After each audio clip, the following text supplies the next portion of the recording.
সুলতান একটা বিশেষ উদ্যোগ গ্রহণ করে, সেটা হচ্ছে আইসিসি কোর্টে কিভাবে হাসিনাকে অভিযুক্ত করা যায় এবং হাসিনার বিরুদ্ধে মামলা করা যায়। কোনোভাবেই শেখ হাসিনা এবং তার সহচররা কোনোভাবেই ছাড়া পাবে না, সেরকম একটা জায়গায় আমরা নিয়ে যেতে চাই। এবং এটার সাথে আমরা আমাদের আন্তর্জাতিক বন্ধুদেরকে, আন্তর্জাতিক হিউম্যান রাইটস সংগঠনগুলোকে আমরা যুক্ত করতে চাই। আমাদের কাজ আমরা চালিয়ে যাচ্ছি, যাব। So we will continue to work on our communication, যেটা সাবমিশনের জন্য, but we will also work with the government. if the government successfully এটা করে দেন আমরা ওদেরকে যত সম্ভব আমরা এটা হেল্প করব। যদি ওনারা না করে ফর হোয়াট এভার রিজন, এবং আপনি জানেন যে এখানে অনেকগুলো ঘটনা ঘটতে পারে। শেখ হাসিনা সরকার একটা গণহত্যাকারী, শেখ হাসিনা সরকার একটা ডাইনি, যিনি 17 বছর যাবৎ এই মানুষের গুম কেড়ে নিয়েছেন, তিনি 17 বছর যাবৎ নিজ দেশের মানুষের উপর বুকের গুলি চালিয়েছেন, আইনাগর নামক এক ভয়ঙ্কর জায়গায় এনে তাকে নির্যাতন করেছেন। ওই শেখ হাসিনার বিরুদ্ধে মানবাধিকার লঙ্ঘনের দায়ে আন্তর্জাতিক আদালতে মামলা হবে, এটাই স্বাভাবিক। অবশেষে সেই আন্তর্জাতিক মামলা কিভাবে হবে এবং কি করা যায়, কিভাবে দ্রুত শেখ হাসিনাকে গ্রেফতার করা যায়, সেই প্রচেষ্টা নিয়ে গুরুত্বপূর্ণ আলোচনা করেছেন পিনাকি ভট্টাচার্য। তার সাথে ছিলেন একজন উল্লেখযোগ্য মানবাধিকার কর্মী। আমরা আলোচনাগুলো শুনলে বুঝতে পারবো শেখ হাসিনা যে অপরাধ করেছেন সেই অপরাধে আন্তর্জাতিক আদালতে তার ফাঁসিও হতে পারে। একটা বিশেষ উদ্যোগ গ্রহণ করে, সেটা হচ্ছে আইসিসি কোর্টে কিভাবে হাসিনাকে অভিযুক্ত করা যায় এবং হাসিনার বিরুদ্ধে মামলা করা যায়। এবং সেটা নিয়ে আমরা সেই সময় আলাপ করেছিলাম। আপনারা জানেন, আমি বলেছিলাম যে আমাকে এভিডেন্সগুলো দেন। এভিডেন্সগুলো আমরা কালেক্ট করা শুরু করেছিলাম এবং সেই কাজটা আমাদের এখনো চলমান আছে। এবং এ বিষয়ে আপনারা দেখেছেন যে কেউ কেউ মামলা করেছে, হ্যাঁ, কিন্তু এটাকে আমরা যেন একটা রোবাস্ট, মানে যেটাকে বলা হয় যে এমন একটা মামলা, যেই মামলাটাকে আমরা একদম শেষ পর্যন্ত নিয়ে যেতে পারবো এবং কোনোভাবেই শেখ হাসিনা এবং তার সহচররা কোনোভাবেই ছাড়া পাবে না, সেরকম একটা জায়গায় আমরা নিয়ে যেতে চাই। এবং এটার সাথে আমরা আমাদের আন্তর্জাতিক বন্ধুদেরকে, আন্তর্জাতিক হিউম্যান রাইটস সংগঠনগুলোকে আমরা যুক্ত করতে চাই। তো আমি এই বিষয়টা আর বলি না। আমি সহ আমারও জানার ইচ্ছা আছে সুলতানের কাছে, জাকারিয়ার কাছে, যে আমরা এটাকে কিভাবে করতে চাই।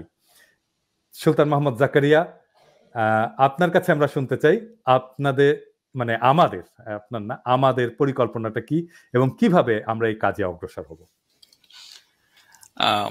ধন্যবাদ আপনাকে এবং আপনার মাধ্যমে আমাদের যারা অগণিত লোক, আপনার ভক্ত এবং আপনার যারা শুভাকাঙ্ক্ষী শুনছেন,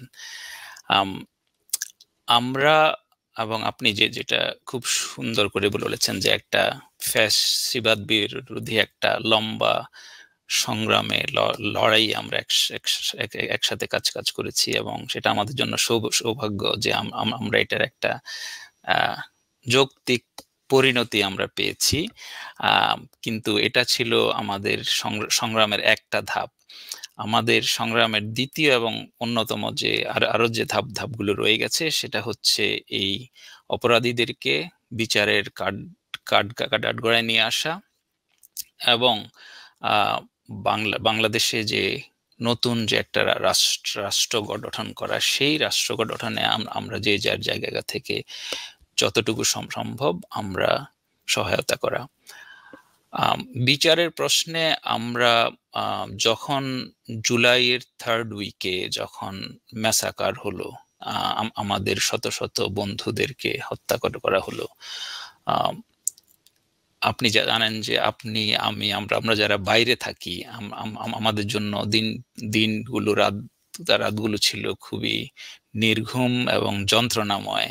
আমরা আসলেই একটা কিছু করার তাগিদ যে হোয়াট ক্যান উই ডু, আমরা কি করতে পারি।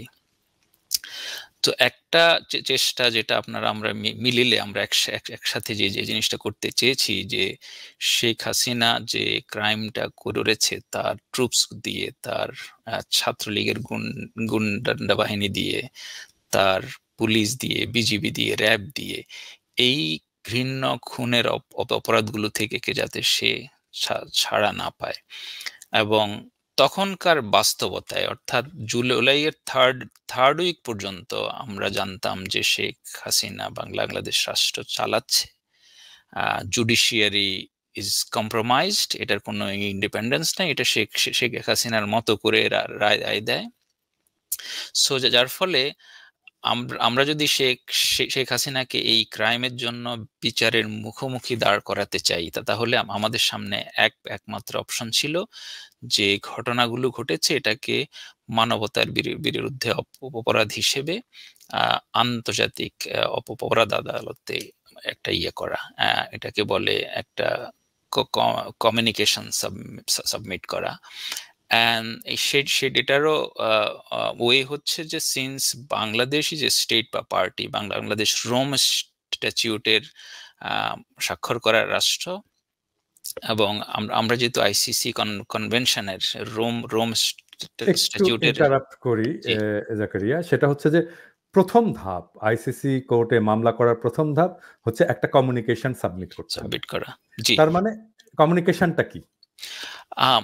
এইটা অনেকটা একটা very well documented thorough legal argument যে what is happening, how it is happening, এবং এই মানে হোয়াটের মধ্যে আমরা বলবো যে এখানে যেসব খুন খারাপিগুলো হচ্ছে এগুলো সিস্টেম্যাটিক্যালি রাষ্ট্র কর্তৃক খুন, জখম, অত্যাচার এগুলো হচ্ছে। তার মানে এখানে থাকবে একটা ঘটনার বর্ণনা, এবং এর মধ্যে থাকবে প্রমাণ কে করেছে, কার কার দায়িত্ব, কমান্ড রেসপন্সিবিলিটি কি, কিভাবে মানবাধিকার লঙ্ঘনটা হয়েছে, কিভাবে মানবতার বিরুদ্ধে অপরাধটা সংঘটিত হয়েছে, তার একটা সুনির্দিষ্ট প্রমাণ দিয়ে একটা কমিউনিকেশন। এটা কত বড় হয়? এইটার নির্দিষ্ট কোনো পেজ লেংথ নাই, এটা ছোটটা হইতে হবে, বড় হইতে হবে, তা না, এটা ডিপেন্ড করে যে ক্রাইমের গ্র্যাভিটিটা কতটুকু এবং আমরা কত লোক এটার সাথে জড়িত, কত লোককে আমরা এটার মধ্যে সুপারিয়র কমান্ড রেসপন্সিবিলিটি আওতা আমরা নিয়ে আসতে চাই। আচ্ছা, আমি এখানে আরেকটু তাহলে একটু যুক্ত করি, সেটা হচ্ছে যে শেখ হাসিনার মানবাধিকার লঙ্ঘন তো শুধু এই জুলাই আগস্ট বিপ্লবের সময়ে না, তার মানবাধিকার লঙ্ঘনের বিষয় শুরু হয়েছে আরো আগে। তার মধ্যে গুম আছে, তার মধ্যে ক্রস ফায়ার আছে, তার মধ্যে 5ই মে 2013 হেফাজতে হত্যাকাণ্ড আছে, এমনকি মৌলানা সাইদির মৃত্যুদণ্ডের পরে, ফাঁসির আদেশ দেওয়ার পরে যে সারা দেশব্যাপী বিক্ষোভ হয়েছিল সেখানে 87 জনকে হত্যা করা হয়েছে। তারপরে মোদির আগমনের সময়ে তো প্রচুর হত্যা করা হয়েছে, আমরা সেই সংখ্যাগুলো জানি না। তারপরে ধরেন আয়নাঘর আছে, যেটা খুব গুরুত্বপূর্ণ, যে আয়নাঘরের বন্দিরা বেরিয়েছে এবং আমরা এখন জানি Aynaghor is not a fiction, এটা ফ্যাক্ট। হ্যাঁ, তো তাহলে এই যে কমিউনিকেশনটা এখন আমরা তৈরি করব বা আমাদের বন্ধুদের মাধ্যমে আমরা তৈরি করব, এর মধ্যে কি সব ঘটনাগুলোই থাকবে না শুধুমাত্র আগস্ট জুলাই এর ঘটনাগুলো থাকবে?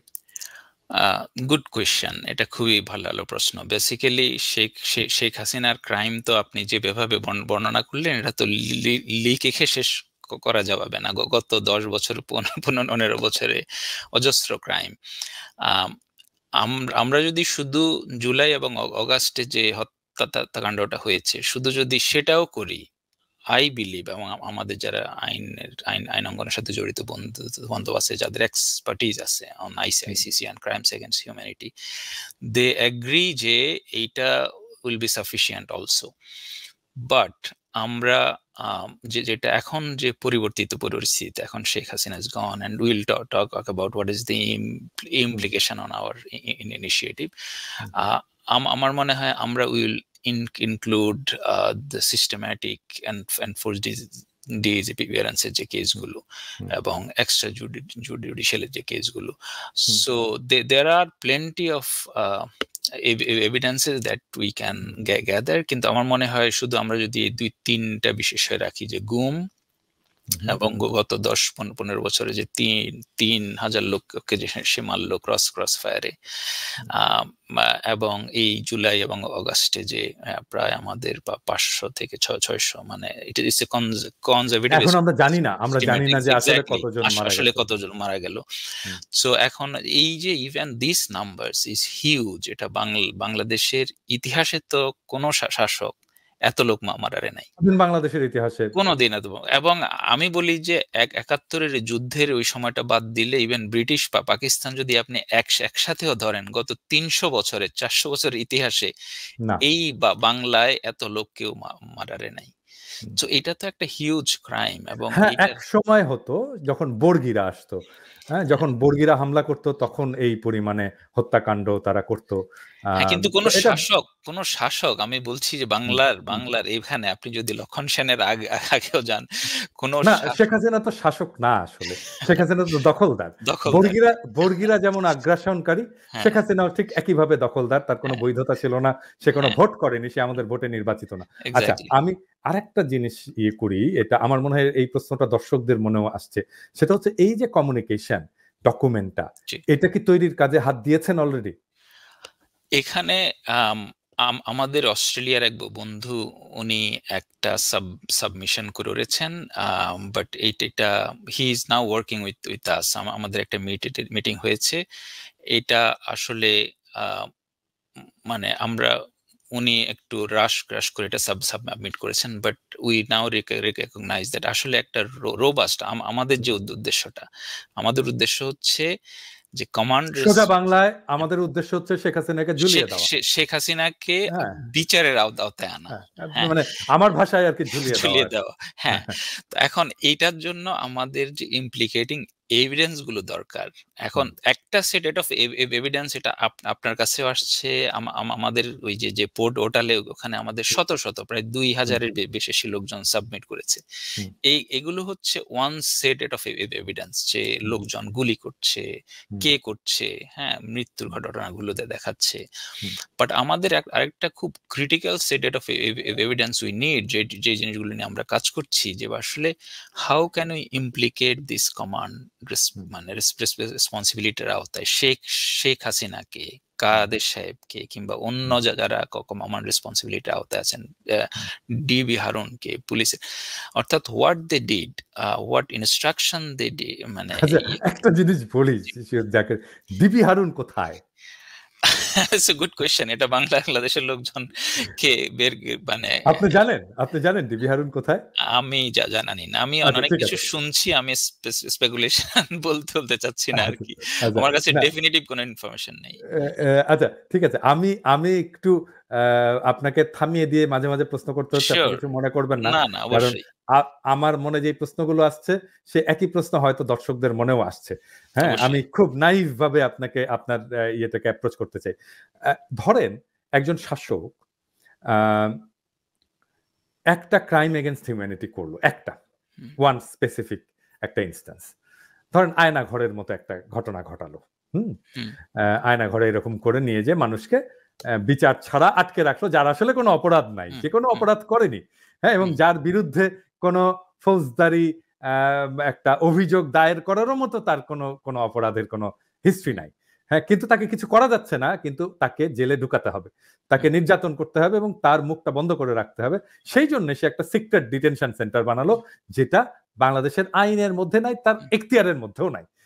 অবশ্যই বাংলাদেশ সরকারের এখতিয়ারের মধ্যে আছে যে আমি একটা জেল বানাবো, সেইখানে কেউ অপরাধ করলে আমি আদালতে যাব, আদালত যদি শাস্তি দেয় তাহলে তাকে জেলে রাখবো। কিন্তু আমি যার বিরুদ্ধে কোনো অভিযোগ দায়ের করতে পারছি না, হ্যাঁ, ধরেন আমার বিরুদ্ধে মামলা করছে, কতগুলো মামলা করছে আমি জানি না, বাট করছে তো মামলা, তো আমার বিরুদ্ধে অভিযোগ, ধরেন সুলতান মোহাম্মদ জাকারিয়া, তার বিরুদ্ধে তো কোনো অভিযোগ করার মতো কোনো কিছু নাই, হ্যাঁ, সে তো ভিডিও বানাচ্ছে না, ইউটিউব করছে না, এই করছে না, সেই করছে না, সরকারকে গালিও দিচ্ছে না, হ্যাঁ, তো জাতির পিতার বা শেখ হাসিনার সম্মান হানি করছে না। তো এখন সুলতান মোহাম্মদ জাকারিয়াকে আমি কিভাবে শায়েস্তা করব? সুলতান মোহাম্মদ জাকারিয়াকে আয়না ঘরে ঢুকাই দিব, তাই তো? বিষয়টা তো এরকমই, মানে ব্রিগেডিয়ার আজমিকে কেন ঢুকানো হলো? একজন সেলিব্রেটেড আর্মি অফিসার, হ্যাঁ, তাকে কেন ঢুকানো হলো? কারণ সে গোলাম আজমের ছেলে এবং তার বিরুদ্ধে কোনো অভিযোগ নাই, সে রাজনীতিও করে না, হ্যাঁ, জামাত ইসলামের সাথে তার কোনো সম্পৃক্তি নেই, তো তাকে আমি আয়না ঘরে ঢুকিয়ে দেবো। মীর কাসেম আলীর ছেলে একজন ডাক্তার, না, মীর কাসেম ব্যারিস্টার, মীর কাসেম আলীর ছেলেকে আমি আয়না ঘরে ঢুকিয়ে দেবো। তাহলে এই যে আয়না ঘরের ঘটনা, এইটা কি আইসিসিতে সর্বোচ্চ শাস্তি নিশ্চিত করার জন্য যথেষ্ট না? আই সাপোজ সো, কারণ এটা যেটা বললেন যে এটা খুবই সিস্টেম্যাটিক ভাবে বেআইনি ভাবে দেশের জনগণের বিরুদ্ধে যে অন্যায়, এবং আপনার আইসিসিতে যাওয়ার আপনার দুইটা ক্রাইটেরিয়া বলি আমি, এটাকে বলি ইস্যুস অফ অ্যাডমিসিবিলিটি, কখন আইসিসিতে আপনি যেতে পারবেন। একটা হচ্ছে যে আপনার বিরুদ্ধে একটা অন্যায় হয়েছে, ঘোরতর অন্যায়, বড় অন্যায়, যেমন Aynaghar, it's a grave crime against humanity. আপনার দেশে কোনো রেমেডি নাই, অর্থাৎ যে শাসক আছে they are unwilling to investigate and prosecute the crime, অথবা দে আর আনএবল। ধরেন আমার উইলিং, এই গভর্নমেন্ট বললো যে আমার ইচ্ছা আছে কিন্তু আমার সক্ষমতা নাই। সো ইন বোথ কেসেস আমাদের একটা শর্ত স্যাটিসফাই করলেই আমরা we can refer this case to ICC. তার মানে আপনি বলছেন যে আয়নাঘরের যে ঘটনা, এই আয়নাঘরের ঘটনাটাকেই শেখ হাসিনাকে আইসিসিতে ঝুলিয়ে দেওয়ার জন্য যথেষ্ট। I think so. যদি তাই হয় তাহলে আমরা প্রথমেই আইসিসিতে আয়নাঘরের ঘটনা নিয়ে আমরা কেস সাবমিট কেন করব না? তাহলে এটা তাড়াতাড়ি হবে, কারণ আয়নাঘর থেকে মুক্তি পেয়েছে, এইখানে ভিকটিম আছে, সে বলতে পারবে Aynaghor well documented in media, এবং ডিজিএফআই বলবে আয়নাঘর কোথায়, তাই না? এখন সরকার যে দেখতে পারবে আয়নাঘর কোথায় ছিল, কি অবস্থা, আমরা আয়নাঘরের ডকুমেন্ট গুলো এখন সিজ করতে পারবো ডিজিএফআই থেকে। তাহলে আয়নাঘর নিয়ে আমরা কেন প্রথম কেসটা সাবমিট করছি না বা কমিউনিকেশনটা সাবমিট করছি না? এখন আপনার ইয়েতে আসি আমি, কমিউনিকেশনে বা আপনার এই পার্টিকুলার কোয়েশ্চেনে। আমরা যখন কার্যক্রমটা শুরু করি, ধরেন 3rd উইক অফ জুলাই, তখন পর্যন্ত Sheikh Hasina was the prime minister, এবং লিগাল হোয়াট এভার, সে ডি জুড়ে প্রাইম মিনিস্টার। তার আদালতের উপর আমাদের কোনো আস্থা নাই, সে তার ক্রাইমটা নিজে প্রসিকিউট করবে না, সে not willing. So the admissibility issue যে আইসিসিতে আর্টিকেল 17(1)(a) দ্য রোম স্ট্যাটিউটের, যে আপনার মামলাটা আমরা অ্যাডমিশন করতে পারবো কিনা। সো আইসিসির অফিস অফ দ্য প্রসিকিউটর, যেটাকে বলে OTP, they will make the determination. So that's the first condition. তখন পর্যন্ত আমাদের সামনে ওই অপশনটা হচ্ছে মেইন অপশন। এখন একটা আমাদের বিপ্লবী সরকার হয়েছে, একটা নতুন পরিস্থিতি। এখন before we make a submission to ICC, will have to work with the government of the day. এই গভর্নমেন্ট তো এখন আর বলবে না যে we are not willing to do it, এবং ওরা যদি বলে যে না আমাদের ক্যাপাসিটি ঘাটতি আছে, we have to engage them, এবং বলতে হবে যে আমাদের ক্যাপাসিটি ঘাটতি আছে, দেন আমরা we can bring UN and other organization, যে ওকে উইল হেল্প ইউ। এবং আমাদের যে হিউম্যান রাইটস অর্গানাইজেশন গুলোর মধ্যে আমাদের যে একটা অ্যালায়েন্স হচ্ছে, একটা কোয়ালিশন হচ্ছে, we already started working with. আমি আরেকটু ইন্টারাপ্ট করি। আমার প্রশ্নটা কিন্তু ছিল অন্য জিনিস। আমার প্রশ্নটা ছিল যে আমরা আয়নাঘর নিয়ে কেন আমরা প্রথম কমিউনিকেশনটা সাবমিট করব না? আমরা করতে পারবো, আমরা এই কাজটা শুরু করতে পারবো, যদিও আমাদের এখন পর্যন্ত ওই ডাইরেকশনে নাই। আমি আপনার সাথে 100% একমত যে আমরা শুধু আয়নাঘর নিয়ে উই ক্যান প্রসিড। এখন আমি বলছি না আমরা অন্যগুলো ছেড়ে দেবো, যেহেতু অন্যগুলোর ডকুমেন্টেশন, প্রমাণ এগুলো কালেক্ট করা অনেক ইয়ে করবো, কিন্তু আপনার আয়নাঘর অলমোস্ট রেডি। হ্যাঁ, সেই জন্য এটা নিয়ে যদি আমরা প্রথম সাবমিশনটা করি তাহলে এটা কেমন হয়? এটা আমার প্রপোজাল, আমার মনে হয় আমার দর্শকরাও হয়তো এই প্রপোজালের সাথে একমত হবে। No, absolutely, this is an excellent proposal. একটা শুধু ইস্যু হচ্ছে, এখন আমাদের আইসিসিতে কমিউনিকেশন সাবমিট করার আগে we have to engage the government of the day. Because এখানে আমার দ্বিতীয় প্রশ্ন, সরকারের সাথে কি আপনাদের আলোচনা হয়েছে? মানে ধরেন আসিফ নজরুল ভাই তো এখন আইন মন্ত্রণালয়ের দায়িত্বে, আসিফ ভাইয়ের সাথে কি আলোচনা হয়েছে? সরকারের সাথে অফিশিয়ালি আমরা এখন কথা বলছি, আসিফ ভাইয়ের সাথে কি আলোচনা হয়েছে? এটা মানে বিপ্লবী সরকার, জনগণের সরকার কিরকম হতে পারে সেটার একটা উদাহরণ আর কি। হ্যাঁ, রাইট। অফিশিয়ালি আমাদের অর্গানাইজেশনের সাথে কোনো আলোচনা হয় না, you know that. Unofficially as you know, যে উই আর অলসো কি বলে পার্ট অফ দ্য গ্রুপ, আমরা যে part of the group, those who are working. সেটা আসিফ ভাই জানেন, কিন্তু সরকারিভাবে আপনার মানে অফিশিয়ালি আপনি কবে কমিউনিকেট করবেন, কোনো প্ল্যান আছে? আমাদের will have a meeting this week. আমরা এটা আমাদের এখানে একজন আইনজীবীও আছেন who are working on this issues, they are working pro bono. So আমরা ওনাদের সাথে আলোচনা করে এই বিষয়গুলো নিয়ে আমরা ডিটেইল গত সপ্তাহে একটা আলোচনা করেছি যে how we can engage the government. So একটা মডালিটি তৈরি করা, এবং I already spoke to an adviser of the government, সেটা অফিসিয়াল ক্যাপাসিটিতে না, বাট আমরা we discuss what can be done, and I'm sure that some actions at least you will see some actions soon আর কি। আচ্ছা, এই আরেকটা প্রশ্ন আছে যে এই আপনার পুরো উদ্যোগের সাথে, আমি যদিও জানি, তারপরে দর্শকদের জানার জন্য, এই পুরো উদ্যোগের সাথে আন্তর্জাতিক সংস্থা, মানবাধিকার সংস্থা কারা কারা যুক্ত হয়েছে এবং আমাদেরকে কারা হেল্প করছে, এটা নিয়ে যদি দর্শকদেরকে একটু বলেন। অবশ্যই, আমরা পার্সোনালি আমাদের প্রফেশনাল নেটওয়ার্কের মধ্যে, and you know that we have been working with, মানে পৃথিবীর নাম করা যেসব হিউম্যান রাইটস অর্গানাইজেশন গুলো আছে, আমরা we collaborated on the different issues. So আমরা মেড রিকোয়েস্ট যে এই ধরনের আমরা একটা কমিউনিকেশন সাবমিট করব, তোমরা আমাদের সাথে পার্টনার হবে কিনা। Already we have confirmation from RFK Human Rights, which is the Robert F.K. Human Rights, Asia Anti-Death Penalty Coalition Asia, and CPJP একটা organization আছে। এই তিনটা organization confirmed us যে they will work with us, and a law firm connected to one of these organizations, they are also working with pro bono. I'm not going to name which law firms for a strategic reason. আমাদের সাথে human rights watch, amnesty international, human rights first, তারপরে FIDH, forum Asia, the bunch of global human rights অর্গানাইজেশনগুলোর সাথে আমাদের কথা হয়েছে, সিভিকাসের সাথে আমাদের কথা হয়েছে। অ্যান্ড আই এম শিওর যে ওনারা একটু টাইম নিচ্ছেন ইন্টারনাল ডিসকাশনের জন্য, এবং they are very much willing to take part. আমাদের উদ্যোগ হচ্ছে এইটাতে যত বেশি সংখ্যক গ্লোবাল পার্টনারকে করা যায়, অ্যাড করা যায়, এবং যাতে করে আমাদের কমিউনিকেশনটা একটা কম্প্রিহেন্সিভ, শুধু not in terms of its content, but also in terms of the people coalition that are submitting. Exactly. আচ্ছা, এখন বলেন, দর্শকরা নিশ্চয়ই এটা জানতে চাইবে যে কবে নাগাদ আমরা কমিউনিকেশনটা সাবমিট করার প্ল্যান করেছি, কতদিন লাগতে পারে? আমাদের দুইটা সিনারিও আমরা কল্পনা করে রেখেছিলাম। একটা হচ্ছে শেখ হাসিনা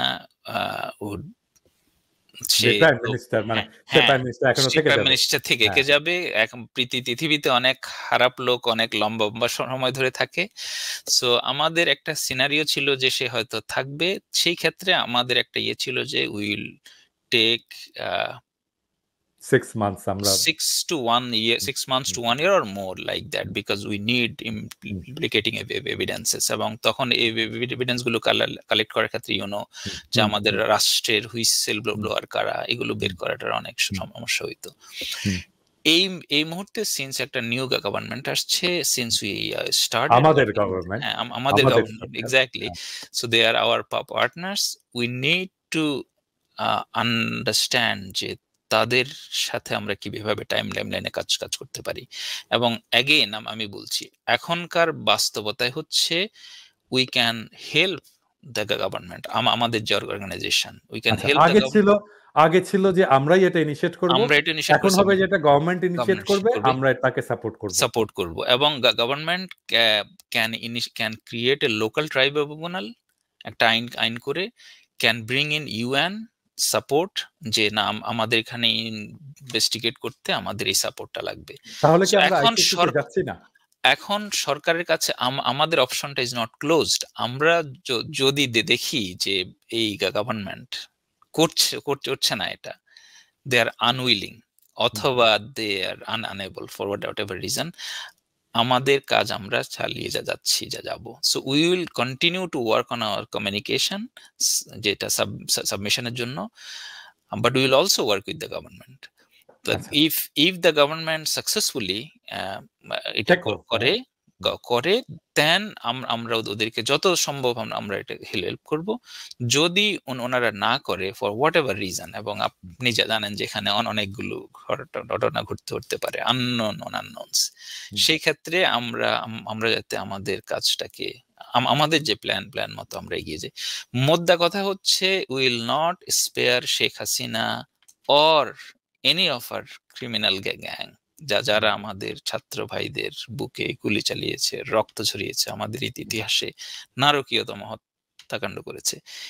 এনি মিনস, সেটা এই সরকারের মধ্য দিয়ে হোক, সেটা সরকারের বাইরে হোক, সেটা আইসিসি দিয়ে হোক, অথবা অন্য কোনো ভাবে, we will bring her to justice. সে এখন পালিয়ে থাকবে কি দেশে এসে থাকবে সেটা আমাদের জন্য মুখ্য না। গ্রেট।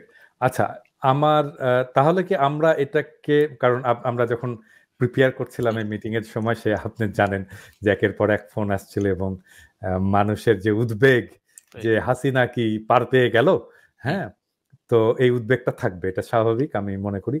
তো আমরা কি বলতে পারি যে আমরা মাস তিনেকের মধ্যে একটা কমিউনিকেশন সাবমিট করতে পারবো আইসিসিতে আয়নাঘর নিয়ে স্পেসিফিক্যালি?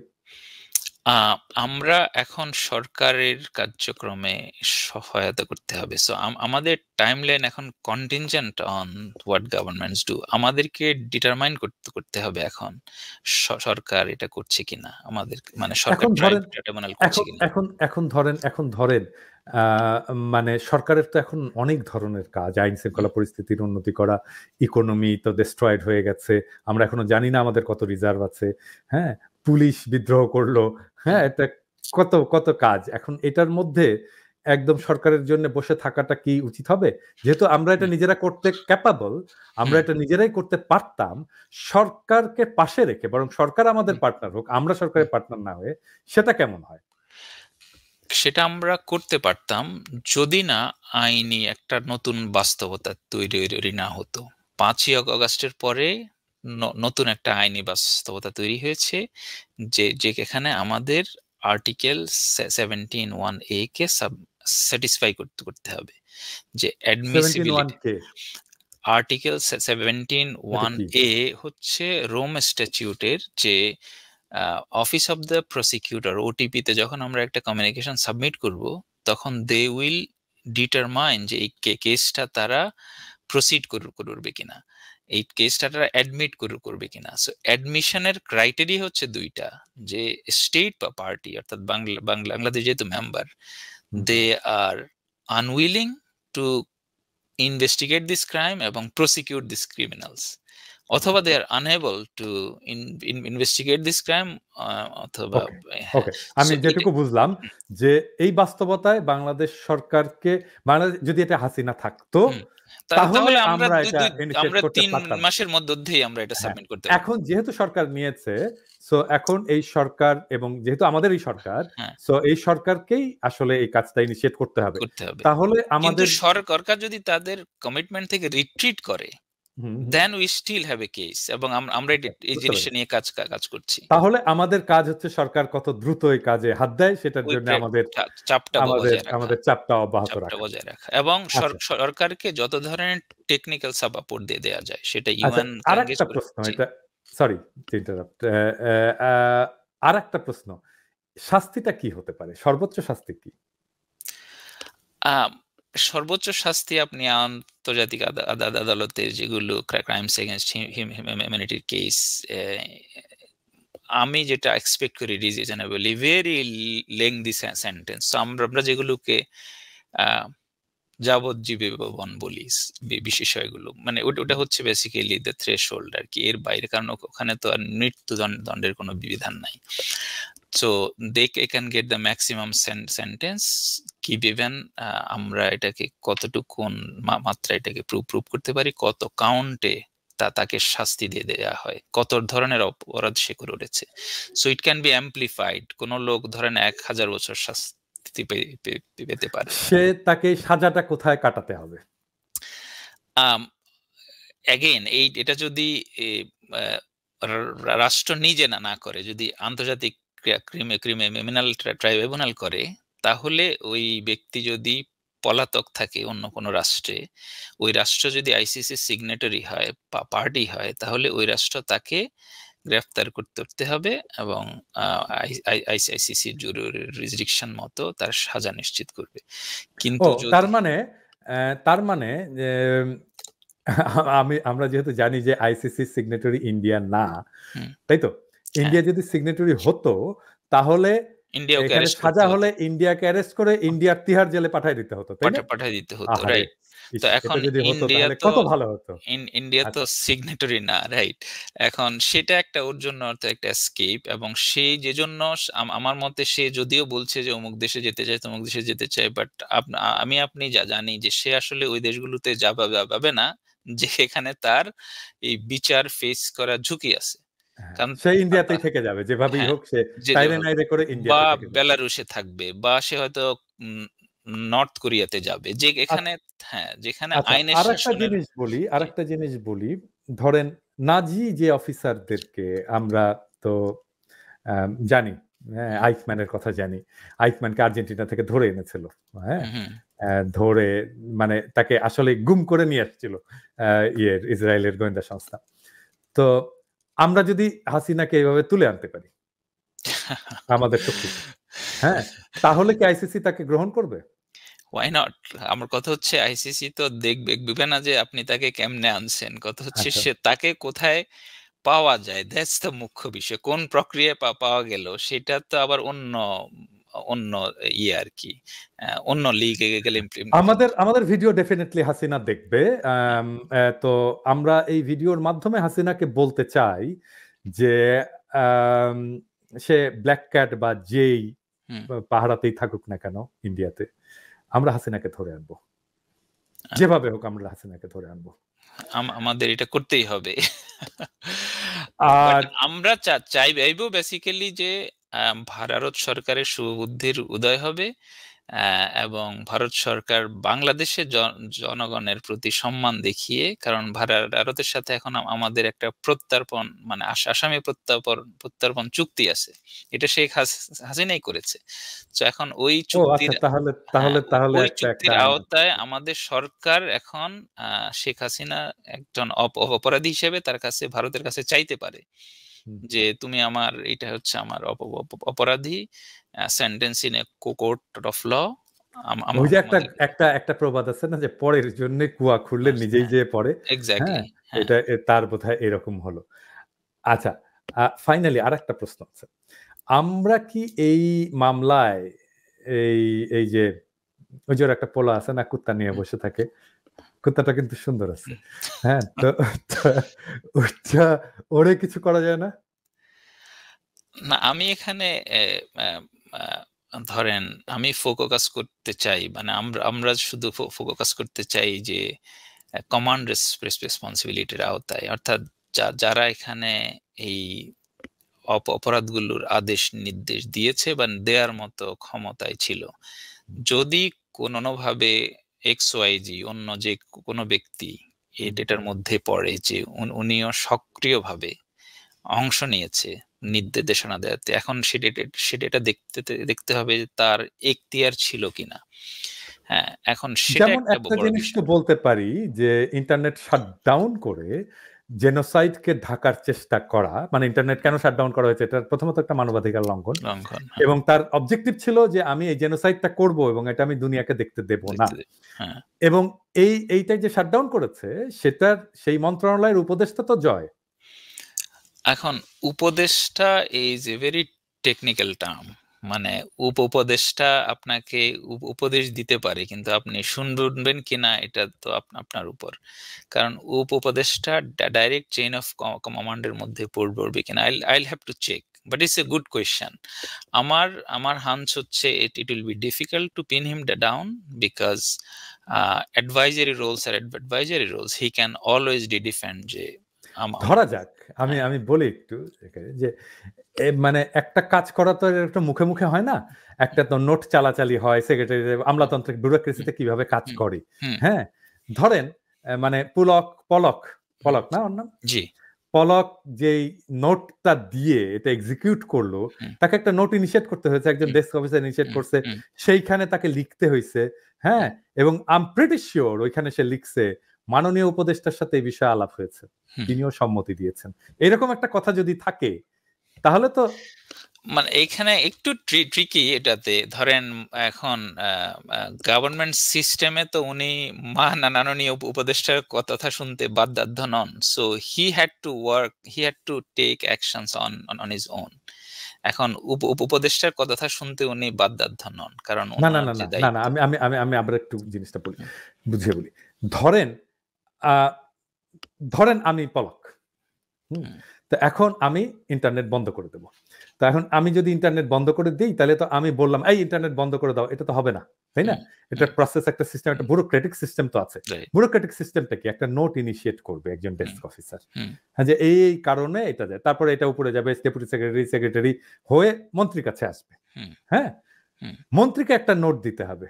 নোট দিয়ে যদি তার অনুমোদনের ক্ষমতা থাকে তাহলে সে অনুমোদন করে দেবে, যদি না থাকে তাহলে নোট দিয়ে সে ফরওয়ার্ড করে দেবে সেটা তার অথরিটির কাছে, প্রাইম মিনিস্টারের কাছে বা যার কাছে। এখন সেই নোটের মধ্যে এটা বাংলাদেশের যেটা কালচার, হ্যাঁ, আমি তো দেখছি এই জিনিসগুলো, বাংলাদেশের যেটা কালচার, ও নিজের গাটা বাঁচায় আর কি। নোটের মধ্যে আমি প্রিটি শিওর সে লিখছে যে এইটা নিয়ে মাননীয় উপদেষ্টা, তথ্য মন্ত্রণালয়ের মাননীয় তথ্য নাকি আইসিটি মন্ত্রণালয়ের মাননীয় উপদেষ্টার সাথে আলাপ হয়েছেন, তিনিও তার সদয় সম্মতি জ্ঞাপন করেছেন। যদি এটা লেখা থাকে বলে পলকের সিগনেচার থাকে, তাহলে তো এটাই তাকে ইমপ্লিকেট করার জন্য যথেষ্ট, ঠিক কিনা? ইটস এ ডেলিকেট কোয়েশ্চেন, এবং আমার মতে আমরা ওনাকে এই মুহূর্তে ক্লিন শিট না দেই, যাতে করে উনি কনফিডেন্সে না থাকে যে না ওনার কোনো দায় নাই, উনি দায় পড়তে পারেন। But it's A legal argument. আমরা এই মাধ্যমে, আমরা এই ভিডিওর মাধ্যমে, এখন আমাদের নাহিদ তো বোধহয় আইসিটি মন্ত্রণালয়ের দায়িত্বে, নাহিদকে বলবো আপনি ওই ইয়েগুলো, ডকুমেন্টগুলো এখন সিজ করে ফেলেন, এভিডেন্সগুলো সিজ করে ফেলেন, কারণ ওইখানে দেখতে হবে যে কমান্ড রেসপন্সিবিলিটি উপদেষ্টার সাথে আলাপ হয়েছিল কিনা, এইটা আমাদের দেখা দরকার। যদি দেখা থাকে এরকম জায়গা, তাহলে ডেফিনেটলি আমরা তাকে ইমপ্লিকেট করতে পারবো। মানে will try our best to implicate him, that's the point. Finally আপনি বাংলাদেশের ভবিষ্যৎ কি দেখেন? আমি আপনি মানবাধিকার প্রশ্ন, আমরা গত 10 বছর ধরে বা 12 বছর ধরে we have been fighting this monstrous regime. আমি আমার ব্লগগুলো, if you read my blogs, I could see what was going to happen. আমি লিখেছি যে এটা হচ্ছে। বাংলাদেশের best and the brightest political সায়েন্টিস্টদের সাথে আই আর্গিউড, ওনারা বলেছেন যে শেখ হাসিনা 20-30 বছর থাকবে। I refuted that. আমি বলেছি যে বাংলাদেশের কন্ডিশনস, বাংলাদেশের রাজনৈতিক, অর্থনৈতিক, সামাজিক কন্ডিশনস, জনসংখ্যার যে formation does not allow that. 10 বছর শেখ হাসিনার জন্য এনাফ টাইম। উনি যে 10 বছর জোর করে শাসন করতে পেরেছেন, এটাই।